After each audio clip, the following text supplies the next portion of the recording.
Movie के opening scene में दिखाया जाता है कि नासा के कुछ एस्ट्रोनॉट्स मार्स यानी मंगल ग्रह पर हैं। वो एक मिशन पर आए हुए हैं। वो लोग मंगल ग्रह से काफी सारे सैंपल्स को कलेक्ट कर रहे होते हैं। तभी उनकी शिप कंट्रोलर उन्हें तूफान के बारे में बताती है, जो कि तेजी से उनकी तरफ आ रहा था। सभी एस्ट्रोनॉट्स को बताया जाता है कि इस तूफान का फोर्स 8600 न्यूटन है, जो कि बहुत ज्यादा होता है। लुइस, जो कि इस मिशन की कमांडर है, वो सबको मिशन अबॉर्ट करके वापस शिप में आने को बोलती है। सभी एस्ट्रोनॉट्स जल्दी से शिप के अंदर जा रहे होते हैं। तभी तूफान की वजह से मलबे का एक बड़ा सा टुकड़ा मार्क वॉटनी नाम के एक एस्ट्रोनॉट से टकरा जाता है, जिससे वो एस्ट्रोनॉट काफी दूर जाके गिरता है। मिशन कमांडर लुइस उसे ढूंढने की कोशिश करती है, लेकिन वो मिलता ही नहीं है। सभी को लगता है कि मार्क मर चुका है। उसके बाद वो सभी अपनी शिप में बैठकर तुरंत वहाँ से चले जाते हैं। पूरे देश में न्यूज फैल जाती है कि मार्स मिशन कैंसिल हो गया और इसमें एक एस्ट्रोनॉट की जान भी चली गई। लेकिन मार्क के नसीब में इतनी जल्दी मरना नहीं लिखा था। तूफान के वक्त वो सिर्फ बेहोश हो गया था। उसके कम्युनिकेशन डिवाइस की एक रॉड टूटकर उसी के पेट में घुस गई थी, जिसकी वजह से उसका अपनी टीम से कनेक्शन खत्म हो गया था और उन्हें लगा कि मार्क मर गया है।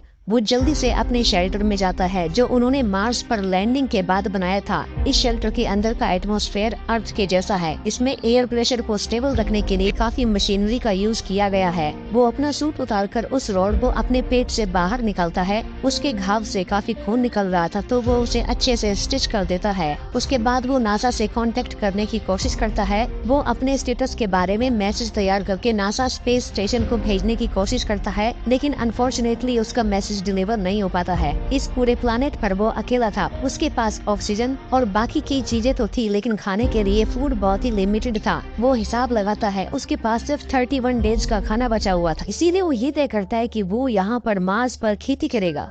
उसके पास आलू होते हैं और वो यहाँ पर आलू उगाना चाहता है, लेकिन उसे मिट्टी को उपजाऊ बनाने के लिए बहुत सारे पानी की जरूरत पड़ेगी और मार्स पर पानी नहीं होता।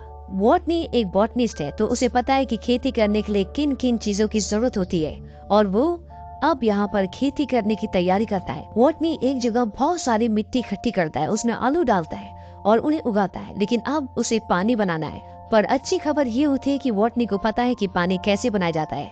हाइड्रोजन में ऑक्सीजन मिलाकर उसे जलाने से पानी बनता है और यहाँ पर बॉटनी के पास सारे साधन होते हैं और वो ऐसे करता है। पर जब वो पहली बार हाइड्रोजन में ऑक्सीजन डालकर मिलाता है तो एक जोरदार ब्लास्ट होता है, क्योंकि वो उस ऑक्सीजन को कैलकुलेट नहीं करता जो उसकी सांसों से आ रहा होता है। लेकिन अगली बार वो हाइड्रोजन ऑक्सीजन मिलाकर जलाने में कामयाब हो जाता है और अब वहाँ पर पानी बनना शुरू हो जाता है। दरअसल इस तरीके से वाष्पीकरण होता है, जिससे वहाँ पर पानी की छोटी छोटी बूंदें बनना शुरू हो जाती है और उसकी मिट्टी को जितने पानी की जरूरत होती है वहाँ पर पानी बन जाता है। और कुछ दिनों के बाद वहाँ पर पहला पौधा अंकुरित होता है, जिसे देखकर वॉटनी को बहुत खुशी होती है।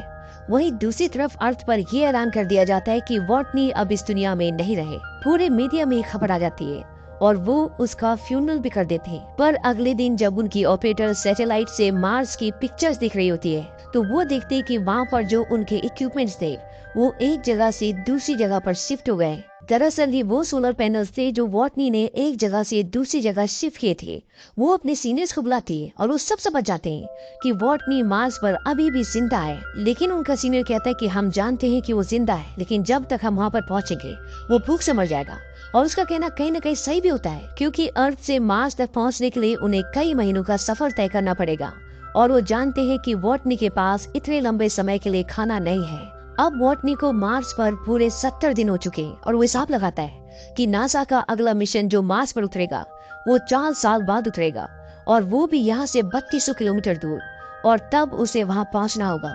और इस सफर को तय करने में उसे करीब 50 दिन लग जाएंगे, क्योंकि उसके पास जो गाड़ी है वो उसे एक दिन में 35 किलोमीटर से ज्यादा नहीं चला सकता, क्योंकि उसके बाद उसे उसके सोलर पैनल्स को रिचार्ज करना होगा। वहाँ नीचे नासा में लोग वॉटनी तक खाना और मदद पहुँचाने के लिए तैयारी करते हैं, पर इन्हें इसकी पूरी तैयारी में 3 महीने लगेंगे। और जिस फ्लाइंग ऑब्जेक्ट को ये मार्स पर भेजेंगे उसे वहाँ पहुँचने में 9 महीने लगेंगे, यानी पूरा 1 साल। वहीं ऊपर मार्स पर वॉटनी की आलू की फसल को पूरे 48 दिन हो गए। उसने 400 पौधे उगाए, जो कि उसकी उम्मीद से ज्यादा अच्छे तरीके से उगे, और अब वो आलू निकालता है और छोटे आलू को दोबारा बो देता है।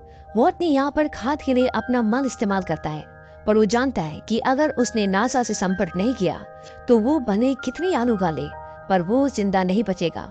इसलिए वो वहाँ से एक ऐसी जगह जाता है जहाँ पर एक पाथ फाइंडर होता है जो 1997 में खराब हो गया था और उसका संपर्क अर्थ से टूट गया था।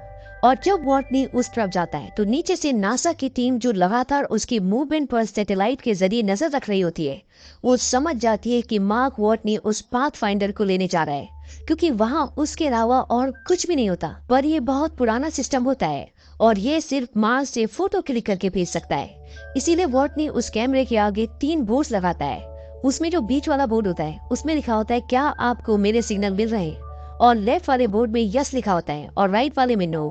और नासा नीचे से उस पाथ फाइंडर के कैमरे को यस की तरफ मूव कर दे और वॉटनी समझ जाता है कि वो मुझे देख रहे हैं, और इस बात से उसे बहुत खुशी होती है। और इसके बाद वॉटनी उनसे बात करने के लिए कोड्स का इस्तेमाल करता है और अब ये आपस में मैसेजेस के थ्रू बात कर सकते हैं। और नासा से उसे मैसेज भेजा जाता है कि तुम्हारे लिए खाना और जरूरी सामान भिजवा रहे हैं। वॉटनी को यहाँ पर यह भी पता चलता है कि अभी तक नासा ने उसके क्रू को ये नहीं बताया कि वो जिंदा है, और जिस क्रू का ये मेंबर था वो अभी भी अंतरिक्ष में है और अर्थ की तरफ आ रहे हैं। पर अब नासा वॉटनी के क्रू को बता देती है कि वॉटनी जिंदा है। इससे उसके क्रू मेंबर्स को खुशी होती है और दुख भी। उन्हें दुख इसलिए होता है कि वो वॉटनी को वहाँ अकेला छोड़ाए, पर अब वो कुछ नहीं कर सकते। अब जब मार्स पर सब कुछ ठीक ठीक चल रहा होता है, तभी एक दिन उस जगह जहाँ पर उसने आलू उगाए हैं वहाँ पर एक ब्लास्ट होता है और उसकी सारी की सारी फसलें खराब हो जाती है।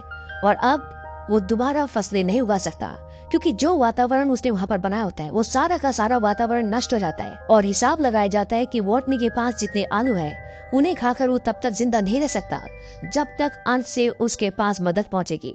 यानी कि जब अर्थ से उसके पास मदद पहुंचेगी उससे पहले वो भूख से मर चुका होगा। इसीलिए नासा वॉटनी को एक मैसेज देती है और उसे बोलती है तुम्हें अब कम से कम खाना खाना होगा, ताकि जब तक तुम तक मदद और खाना पहुंचे तुम जिंदा बच सको। और वॉटनी ऐसे ही करता है। जो खाना वो एक दिन में 3 बार खाता था, अब उसे वो एक बार का खाना 3 दिन तक चलाना होगा। और नीचे नासा उसके लिए लॉन्च की तैयारी करती है। अब उधर जमीन पर हम नासा को देखते हैं जो कि एक रॉकेट लॉन्च कर चुके होते हैं, जिसमें मार्क के लिए खाना और जरूरी चीजें थी। लेकिन यहाँ पर बहुत अनफॉर्चुनेट बात होती है, वो रॉकेट लॉन्च होते ही ब्लास्ट कर जाता है, सारा खाना भी डिस्ट्रॉय हो जाता है और अब मार्क तक कुछ भी नहीं पहुँच पाना था। तो सब बहुत ज्यादा उदास हो जाते हैं और जब मार्क को पता चलता है तो वो भी बहुत डिसअपॉइंट होता है। लेकिन वो नासा को एक मैसेज देता है कि मैं हिम्मत हारने वालों में से नहीं हूँ, मैं अपनी आखिरी सांस तक लड़ूंगा। और हो सके तो मेरे पेरेंट्स को बता देना कि आपका बेटा अपने प्रोफेशन को लेके काफी सिंसियर था। अगर उसकी जान गई भी तो वो इस बात से बहुत खुश है कि उसने एंड तक इसके लिए लड़ाई की और वो फख्र से गया। अब वो लोग नीचे चाइना से भी हेल्प मांगते हैं, तो चाइना उनकी मदद के लिए तैयार हो जाता है। उनका स्पेसशिप जो कि 28 दिन बाद जाने वाला है, वो लोग उसी के जरिए मार्क को रेस्क्यू करें। लेकिन वहाँ पर एक और आदमी होता है जो कहने एक और आइडिया देता है कि जो स्पेसशिप पहले से ही मार्स से वापस आ रहा है उसे दोबारा मार्स की तरफ कर दिया जाए, और मार्क जो मार्स पर पहले से ही स्पेसशिप मौजूद है उसमें से मार्स के ऑर्बिट तक आए तो बाकी साइंटिस्ट इसे ले लेंगे। लेकिन ये सब बहुत रिस्की था और इसमें बाकी साइंटिस्ट की भी जान को खतरा था। और तो और उन्हें ऐसा करने में 19 महीने लग सकते थे। यानी अगर वो मार्क को लेकर वापस जमीन पर आते तो इसलिए नासा इस चीज को मना कर देती है। और फिर हम मार्क को देखते हैं जो कि मार्स में बिजी होता है और वो अभी भी हिम्मत नहीं हार रहा होता, वो काफी ज्यादा ब्रेव होता है। जब नासा देखती है कि जो स्पेसशिप जमीन की तरफ वापस आ रहा था वो दोबारा से मार्स की तरफ जा रहा है, तो वो काफी हैरान होती है कि हमने तो इस चीज के ऑर्डर्स नहीं दिए। असल बात ये थी कि वही लड़का जिसने ये प्लान एडवाइस किया था उसी ने इन 5 साइंटिस्ट से रिक्वेस्ट की थी कि तुम लोगों को मार्क को जाकर बचाना होगा, क्योंकि वो तुम लोगों का टीम मेंबर था। और दूसरा, अगर हमने कोई तरीका ढूंढा तो उसमें कई साल लग सकते हैं और तुम लोग उस तक विद इन मंथ्स पहुँच सकते हो। तो नासा को बहुत गुस्सा आता है, लेकिन चाइना उनको समझाता है कि अच्छी बात है। जब मार्क हिम्मत नहीं हार रहा और ये साइंटिस्ट भी अपनी जान की कुर्बानी देते हुए, यानी अपनी जान को रिस्क में डालते हुए अपने साथी को बचाने जा रहे हैं, तो हम कौन होते हैं कहने वाले। वो उनको फूड भी पहुंचाते हैं और चाइना की हेल्प से ये लोग उसे सक्सेसफुल करने की पूरी कोशिश करते हैं। अब उधर जब मार्क को पता चलता है कि उसके साथी उसे लेने आ रहे हैं, लेकिन उनके स्पेसशिप में इतना फ्यूल नहीं है कि वो मार्स के अंदर तक आ सके, तो उसे अपना ही स्पेसशिप तैयार करके मार्स की ऑर्बिट तक आना होगा ताकि वो वहाँ से अपने साथियों को ज्वाइन कर ले। तो अब वो स्पेसशिप को तैयार करने लगता है, लेकिन वो इतना भारी होता है कि जब तक मार्क उसके कुछ ऐसे बाहर न फेंक देता, वो इतनी बाहर इतनी जल्दी ट्रेवल न कर पाता। मार्क अब ऐसा करने लगता है। अब मार्क उस स्पेसशिप में निकल ही पड़ता है, लेकिन उसे काफी सफोकेशन हो रही होती है और वो स्पेसशिप पूरी तरह से ठीक भी नहीं होता, तो उसे फ्लाई और हैंडल करने में भी काफी प्रॉब्लम होती है। तो इस वजह से बीच में वो बेहोश हो जाता है और उसका कांटेक्ट भी नहीं होता किसी से। तो सब काफी परेशान हो जाते हैं। लेकिन जब कुछ टाइम बाद उसे होश आता है तो सब बहुत खुश होते हैं। जमीन पर भी काफी ज्यादा लोग इस मिशन को लेके काफी वरीड थे और मार्क और बाकी साइंटिस्ट की सेफ्टी के लिए दुआएं कर रहे थे। लेकिन यहाँ एक और प्रॉब्लम हो जाती है। मार्क जिस स्पेसशिप में होता है उसकी स्पीड को कंट्रोल करना उसके बस में नहीं हो रहा होता, तो वो परेशान हो जाता है कि उसके साथी उसे कैसे पकड़ेंगे।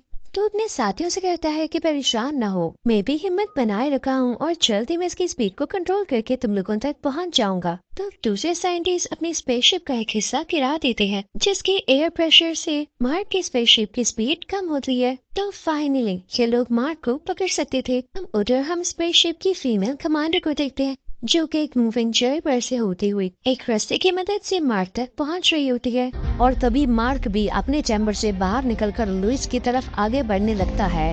वो अपने सूट के थ्रस्टर का यूज करते हुए ठीक लुइस तक पहुंच जाता है, लेकिन वो उसका हाथ नहीं पकड़ पाता है। फॉर्चुनेटली वो उसकी रस्सी को पकड़ लेता है। वो उसी रस्सी को पकड़कर स्पेस में घूमने लगता है। फिर लुइस उसके पास जाकर उसे पकड़ लेती है। फिर रस्सी को खींचकर उन दोनों को वापस शिप के अंदर कर दिया जाता है। मार्क अपने सभी साथियों से मिलकर बहुत खुश होता है। नासा से ये न्यूज पूरे वर्ल्ड में पहुंचा दी जाती है। पूरा देश इस कामयाबी पर खुश होकर मार्क को अपना हीरो मान लेता है। कुछ महीनों बाद मार्क अर्थ पर वापस नॉर्मल लाइफ जीने लगता है। उसकी ये बेमिसाल जर्नी करोड़ों लोगों के लिए इंस्पिरेशन बन जाती है।